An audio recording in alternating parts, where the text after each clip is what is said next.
Father always গল্প করে, যখন গল্প অনেক লেন্দি হয়, সাধারণত গল্প হয় না, অনেকদিন পরপর গল্প হয়। গল্পর মানে ডিউরেশন থাকে 1 থেকে 2 ঘন্টা, তার বেশি। এই 1 ঘন্টা থেকে 2 ঘন্টার মাঝখানে যদি আপনি ফট করে একটা কথা বলেন, তাহলে মনে হবে যে কথার মাঝখানে কথা বলেছো। তখন সে অনেক বকে, অনেক ঝাড়ি দেয়, মেয়ে খারাপ হয়ে গেছে, হ্যান ত্যান। বাট গল্প তার শুনতে হবে অমুকের থেকে অমুক, অমুকের থেকে তমুক, তমুকের থেকে তমুক।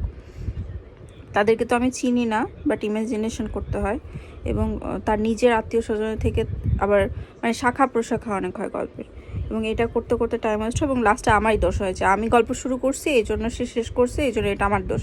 আমি নিজে চিন্তা বাদ দিয়ে গল্প শুরু করি, লাইক।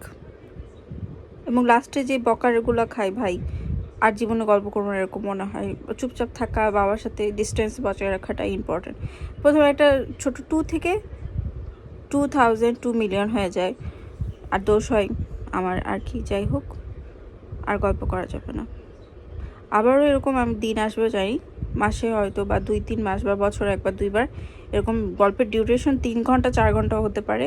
সো পানি খাবেন, ফট করে উঠে গেলে কিন্তু মুশকিল, অনেক রাগ করবে। এবং এই যে 2 ঘন্টার মাঝখানে একটা কথা বলা যাবে না, হাত ছাড়া কিছু বলা যাবে না। কিন্তু খুবই টাফ একটা সিচুয়েশন, আমি জানি না কার কার সাথে, আমার সাথে খুবই হয়।